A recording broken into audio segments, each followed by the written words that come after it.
국내 진단검사 의학의 초석을 다진 의학자, 포항양성에 평생을 바친 교육자, 그리고 헌혈운동의 선구자이며 탁월한 병원 경영자.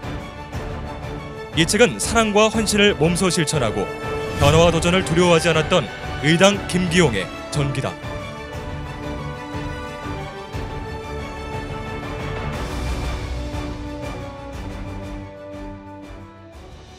(1921년 2월 17일) 함경북도 명천. 의당은 아버지 김승주와 어머니 김혜용 사이 4남 4녀 중 둘째로 태어났다. 일제의 만행이 극에 달했던 시절, 원수인 일본을 잘 알아야 한다는 뜻을 품고 유학길에 올랐던 삼촌의 갑작스러운 죽음을 목격한 어린 의당은 삼촌의 뜻을 이어 일본 고등학교 진학을 결심하게 된다. 국내 제1의 명문이었던 경기중학교의 축원 모집 광고를 보고 부모님 몰래 상경. 홀로 시험길에 올라 합격할 만큼 그의 능력과 의지는 강했다. 경기중학교 졸업 후 혈혈단신 일본행 배에 몸을 싣는다. 히메지 고등학교에 입학한 후 의당은 일본 최고 명문인 동경제국대학 진학을 목표로 삼았다. 그의 나이 18. 타국에서 힘들고 고독한 자신만의 싸움을 이어갔다. 의당은 오늘날 살기 어렵다고 다들 아우성이지만 외종 때에 비하면 아무것도 아니다.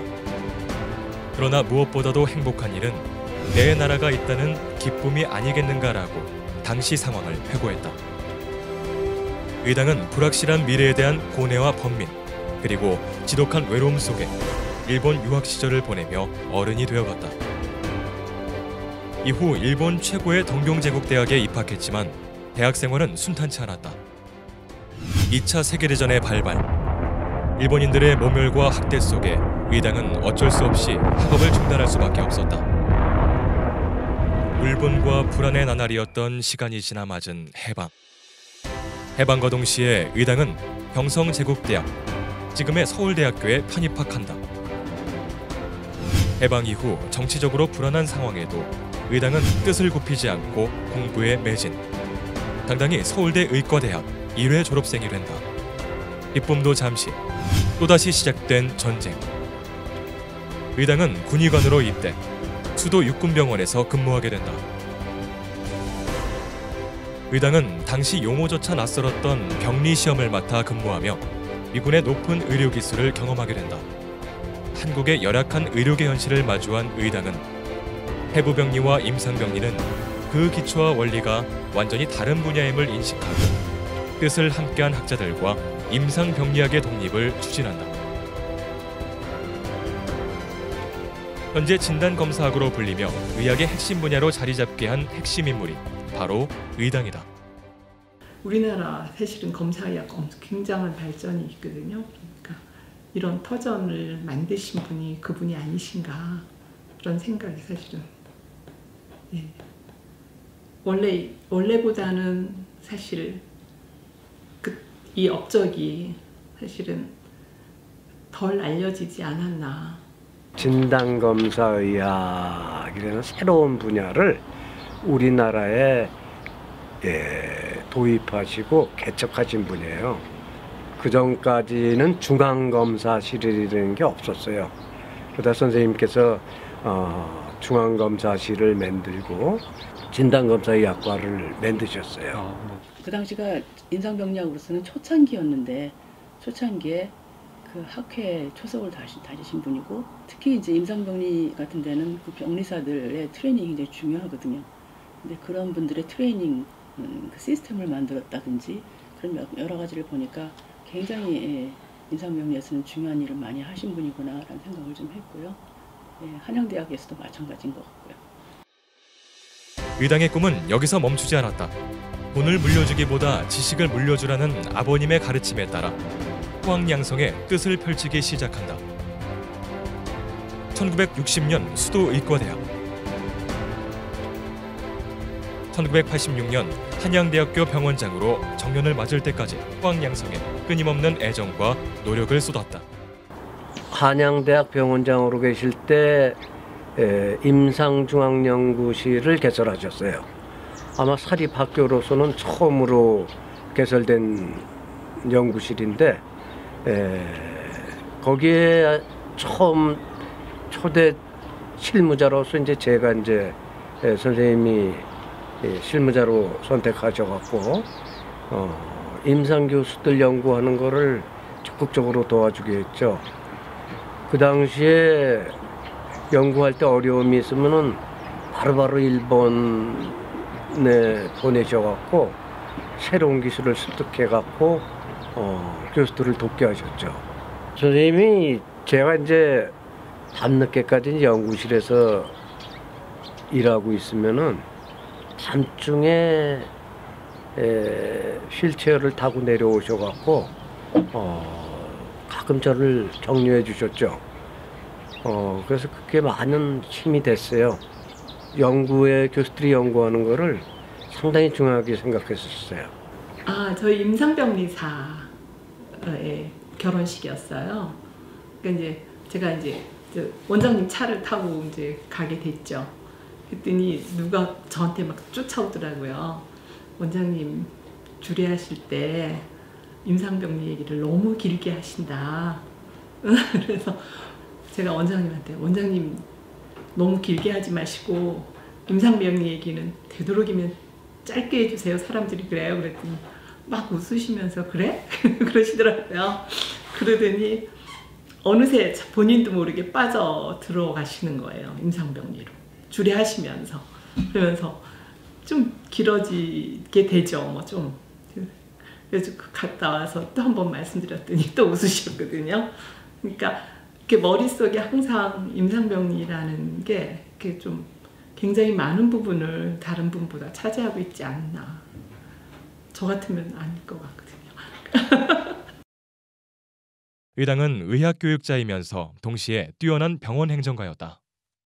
1983년 한양대학교 병원장에 부임하며 당시에 낯선 의료 서비스 개념을 도입한다. 김기용 교수님이 84년도에 되셨죠? 그리고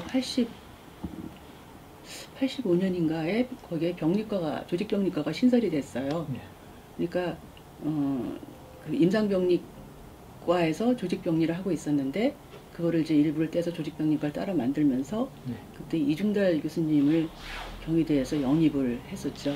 그래서 병리 진단을 퀄리티를 굉장히 올리셨거든요. 그래서 제가 보기에는 임상병리의 학회장이시기도 하셨고 그리고 그쪽에 주역을 맡으시고 있으면서도 그 상당히 반대파라고 할 수 있을까요? 이제 그런 조직병리 쪽에 그 과를 신설을 하면서 이중달 선생님 같이 좋으신 분을 영입을 해서 한양대학교의 그 진단의 퀄리티를 굉장히 높였다는 면에서 보면 사심이 없이 병원을 위해서 일을 하셨던 거 아닌가 하는 생각이 좀 들고.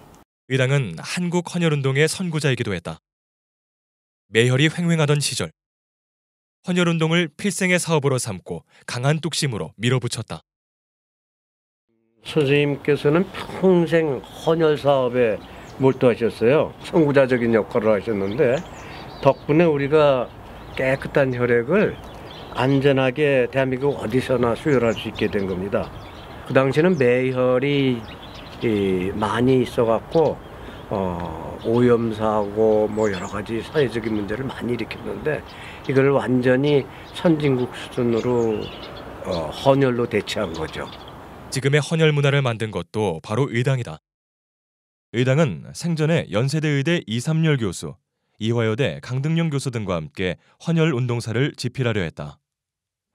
하지만 아쉽게도 그 뜻을 펼치지 못하고 타계, 주위에 많은 안타까움을 샀다. 동료 교수들과 유족들이 그의 유지를 받아 1990년 6월 한국 헌혈 운동사를 발간했다. 의당의 유족들은 의당의 업적을 기리기 위한 사업을 염두하던 중 여러 의견들을 모아 의당을 기념하는 학술상을 제정하기로 했다. 대한의사협회는 1년에 한 번 우수한 논문을 발표한 의학자를 의당 학술상 수상자로 선정하고 이에 따른 일체 경비와 상금은 유족이 마련하는 것으로 의견을 모았다. 지난 1994년 4월 대한의사협회 대의원 정기총회에서 제1회 의당 학술상 시상을 시작으로 지금까지 24회에 걸쳐 총 24명이 의당 학술상 수상의 영예를 안았다. 한국의학의 근대화를 이끌었던 의당, 의료계를 위해 헌신한 의학교육자로, 냉철함과 의연함으로 병원 공익성을 실천한 경영자로, 매열풍토를 헌혈로 만든 사회운동가로, 한국의학사와 한국헌혈운동사에 오랫동안 기억되길 기원해본다.